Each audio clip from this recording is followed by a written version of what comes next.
सह्याद्री पर्वतरांग म्हणजे महाराष्ट्राच्या अद्भुत निसर्ग सौंदर्याची एक जिवंत व्याख्याच जणू.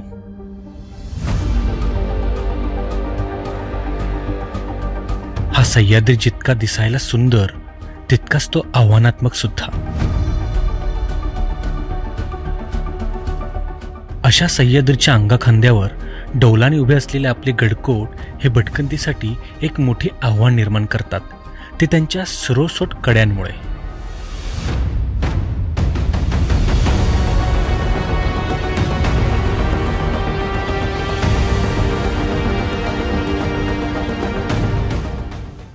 नमस्कार मित्रहो, मी आत्ता आहे नाशिकच्या हरिहर किल्ल्याच्या पायथ्याला आहे. आता हर्षेवाडीमध्ये रात्री मी इथे 2 वाजता आलो आणि आता मस्तपैकी सकाळ झालेली आहे आणि धुकं पण बऱ्यापैकी गेलेलं आहे. सकाळी इतकं जबरदस्त वातावरण होतं, म्हणजे सगळीकडे क्लाउडी वेदर आणि पाऊस पण जबरदस्त पडलेला आहे. बाय द वे, आज माझ्यासोबत करत आहे अंकित भाटिया. ये क्या कर रहा है? सॉरी शिट, कितने टाइम बाद हम फिर से ट्रैवल कर रहे हैं. मतलब काल वाटरफॉल के बाद नहीं, मॉनसून हम कर रहे हैं. वैसे तो हम गाइस बहुत सारी जगह जा चुके हैं, वो सब कुछ हम दिखाने वाले हैं. आइसलँड, यस, वो तो बाद में व्हिडिओ आने है. बाय द वे, नंतर व्हिडिओज ते येणारच आइसलँडचे, पण आत्ता तुम्हाला मला आपलं महाराष्ट्र दाखवायचे, मान्सून मधले महाराष्ट्रातले किल्ले दाखवायचे आणि खूप दिवसांपासून आमचं जे स्वप्न आहे महाराष्ट्रात फिरण्याचं ते आम्ही पूर्ण करणार आहोत पहिल्यांदा. सो आता आपण जाऊयात. Let's go. Super excited. सकाळच्या फ्रेश एनर्जीने आम्ही आमच्या ट्रेकला सुरुवात केली. समोर हरिहर गडावरचं धुकं हळूहळू कमी व्हायला लागलं होतं आणि इकडे हर्षेवाडीमध्ये भटक्या मंडळींच्या गाड्या लागायला सुरुवात झाली. सो आपण आता हरिहर किल्ल्याच्या पहिल्या टप्प्याच्या इथे पोहोचलो आहोत आणि या इथे मला हे काहीतरी नवीन दिसतंय. मागच्या वेळेस मी ज्यावेळी आलो होतो त्यावेळी हे काय एंट्री गेट वगैरे बनवलं नव्हतं. सो नाशिक वन विभागामार्फत हरिहर गडाचं प्रवेशद्वार बनवण्यात आलेलं आहे आणि या इथे एंट्री फीज वगैरे पण आहेत, बट आता मला नाही वाटत इथे कोणी आहे. बट एंट्री फी आहे 30 रुपये पर पर्सन आणि अजून भरपूर गाड्यांचे चार्जेस कदाचित तिकडे आपल्याला पाठीमागे पार्किंगमध्येच द्यावे लागतील.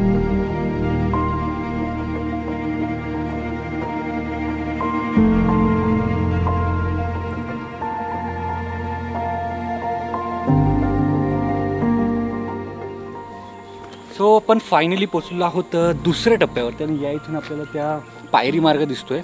आणि आता एक टेन्शन आहे, ते म्हणजे की जाता येता लोकांना आम्ही विचारतोय, ती लोक सांगतात की माकडं खूप आहेत आणि ती माकडं आपली बॅग खोलतायत, चेन खोलतायत, त्यातलं सामान म्हणजे खायला त्यांना पाहिजे ते खायला घेत आहेत आणि सोडून देत आहेत.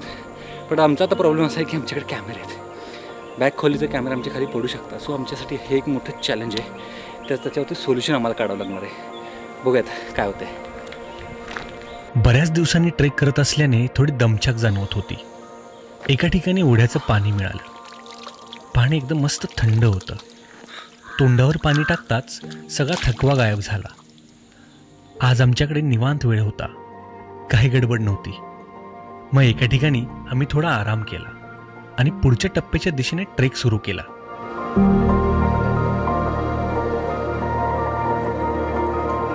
लिंबू पाणी पित असताना आम्हाला निरगुडपाडा व हर्षेवाडी असा दोन्ही बाजूंचा परिसर दिसत होता.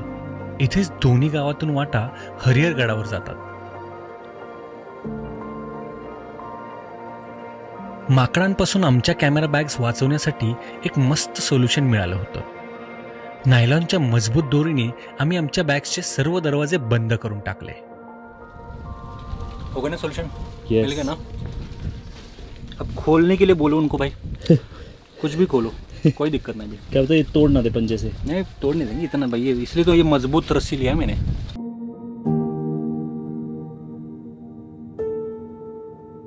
सो ऑलमोस्ट आपण आता पोचलो आहोत त्या मेन पायऱ्यांच्या इथे आणि आत्ता जरा गर्दी कमी आहे आणि माकडांची सुद्धा गर्दी कमी मला दिसते, कारण की बऱ्यापैकी आता तो टाईम निघून गेला. त्यांचा चेक नाकाचा जो टाईम असतो, लिटरली असं झालं आहे की या इथे ना त्यांनी चेक नाका बनवला आहे, सिक्युरिटी चेक बनवलं. सो प्रत्येकाची बॅग उघडत आहेत, त्याच्यामध्ये खायला घेत आहेत. सो हे त्यांची नित्याचं नेहमीचं काम झालेलं आहे. आता ह्याच्यावरती आळा बसवणं हे खूप गरजेचं आहे, कारण की हे खूप रिस्की आहे. कधी काळी ते कोणीतरी पडू पण शकतं, ती लोक ओढू पण शकतात. बॅगेला ओढलं तर कोणाचा तोल जाऊ शकतो.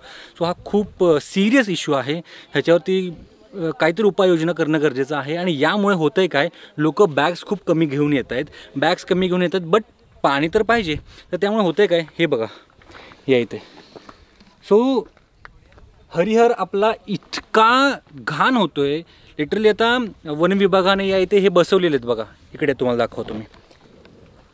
हे बघा वन विभागाने हे सगळं बसवलेलं आहे, बट याच्यामध्ये टाकत नाही आहे. उद्घाटनसुद्धा नाही झालेलं आहे. लोकांनी ह्याच्यामध्ये एकही बाटली टाकलेली नाही आहे. फायनली आपण आता त्या पॅचच्या इथे पोचलो जिथून थरारक आपला ट्रेक चालू होणार आहे. बट तिथेच आहे माकडांचा चेक नाका आणि आपल्याला 2 माकडे या इथे दिसतात. आता फक्त 2 माकडे आहेत, बट सकाळी जर बघाल तर त्यांचा असा मोठा घोळका असतो, ग्रुप असतो त्या माकडांचा. आता मला माहीत नाही की या इथे नक्की काय उपाययोजना केलेली आहे. सॅटर्डे संडेज फक्त या इथे कोणतरी पहारा द्यायला असते. आत्ता या इथे पर्यटकांना ते बघा, आत्ता समोर माझ्या तिकडे त्या पर्यटकाची बॅग खोललेली आहे आणि त्याच्यातून तो माकड काहीतरी खोलतोय आणि खाली टाकून देतोय. आता याच्यामुळे कचरा तर किती होतोय, माकडांच्यामुळे तर कचरा होतच होतोय, कारण की त्यातला जो कचरा आहे तो घेत आहेत आणि टाकून देत आहेत. ते त्याला माणसं काही करू शकत नाहीत, कारण की ते अडकले आहेत अशा ठिकाणी की जिथून ते स्वतःला सावरू नाही शकत आहेत. हे माकडांना कळालेलं, माकडं हुशार झालीत. आपण हुशार कधी होणार आहोत? म्हणजे आपण तर कचरा घेऊनच येतोय, कचरा करतोच आहे. एवढं वन विभागाने सुद्धा चांगलं काम केलं. मी म्हणेन की वन विभागाचं काम आतापर्यंत मी जे पाहिलं ह्या एका वर्षामधलं, की त्यांनी गेट चांगलं बसवलेलं आहे. एंट्री गेट आहे, तिथे प्रवेश फी घेत आहेत, बट ते कधी घेत आहेत मला माहीत नाही, कारण की आत्ता कोण मला तिथं दिसलं नाही. या इथे रेलिंग्सवरती छान लावलेत, कचऱ्याचे डबे बसवलेत ठिकठिकाणी. त्या कचऱ्या डब्यात एकही कचरा नाही, जसं की तुम्ही मगाशी पाहिलं. बट या इथे जर तुम्हाला काम करण्यासाठी लोक नसतील, वन विभागाकडे अदर डेजला जर काम करण्यासाठी लोक नसतील, तर लोकांना कामाला ठेवा. पोरं मोकार आहेत सध्या, मी बघतोय पोरं काय काय करत आहेत. त्यांना कामं नाहीत, कामं द्या. फुकट अशा पैशांच्या स्कीमा वाटून सरकार करतंय काय? पोरांचे जर तुमच्याकडे पैसा आहे ना, तर लोकांना कामाला लावा, भरत्या काढा, अशा ठिकाणी पोरांना द्या जॉब, नोकऱ्या द्या. सो माझी एवढीच विनंती आहे सर्व पर्यटकांना जे माझे व्हिडिओज बघतायत, की तुम्ही कचरा प्लीज करू नका. या इथे किल्ल्यांवरती येऊन दारू पिऊ नका. हरिहरगडाचा हा असा उभा सरळसोट कडा चढताना मनात धडकी भरत होती. पण सुदैवाने पायऱ्यावर पकडण्यासाठी खाचे असल्याने सुरक्षित गडावर जाता येते.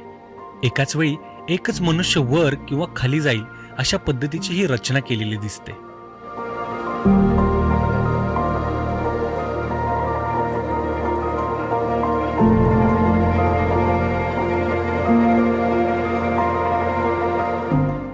जवळपास 10 मिनिटात पायऱ्या चढून आम्ही प्रवेशद्वाराजवळ आलो.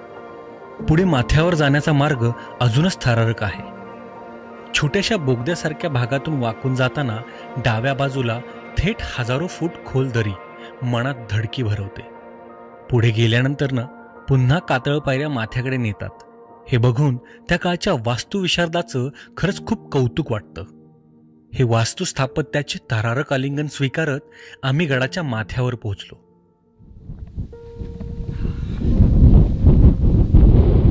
फायनली आपण पोचलो आहोत हरिहर गडावरती आणि पाठीमागे बघताय धुकं अक्षरशः आता गिरट्या घालतं या गडाच्या भोवती आणि वारं तर भयानक आहे. त्याच्यामुळे आता आज आपल्याला हा वरती गड बघायला मिळेल की नाही, कारण की आता धुकं बऱ्यापैकी वरती यायला लागलं. टायमिंग झालेलं आहे ऑलमोस्ट 4 वाजले संध्याकाळचे.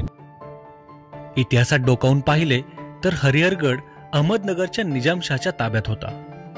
1636 साली निजामशाहीची पुनर्स्थापना करतेवेळी शहाजीराजांनी शेजारचा त्र्यंबकगड घेताना हरिहर किल्ला सुद्धा जिंकून घेतला. मात्र नंतर या गडाचा ताबा मोगलांकडे गेला. पुढे 1670 मध्ये स्वराज्याचे पहिले पेशवे मोरोपंत पिंगळे यांनी हा गड जिंकून स्वराज्यात मोलाची भर घातली. 8 जानेवारी 1689 रोजी मोगल सरदार मातब्बर खान यांनी हा किल्ला जिंकला. शेवटी 1818 मध्ये हा गड मराठ्यांच्या ताब्यातून इंग्रजांनी जिंकून घेतला.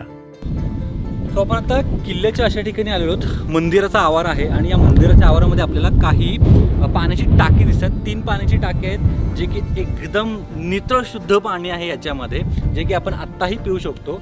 सो हे याच कारणासाठी ही पाण्याची टाकी बनवलेली आहे. आता तिकडे आहे श्री हनुमानाचं मंदिर.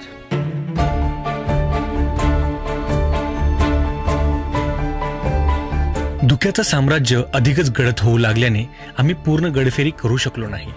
त्यामुळे गडावरील अजून काही वास्तू आणि छुपे राजमार्ग आहेत, ज्याबद्दल आपण मागच्या वर्षीच्या व्हिडिओमध्ये सविस्तर माहिती दिली आहे. कधी आपण जेव्हा एखाद्या गडाचं सर्वोच्च शिखर गाठतो तेव्हा खरा ट्रेक पूर्ण झाल्याची फिलिंग येते.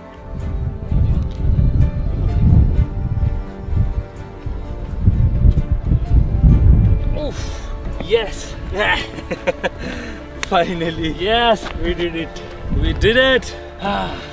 छत्रपती शिवाजी महाराज की जय.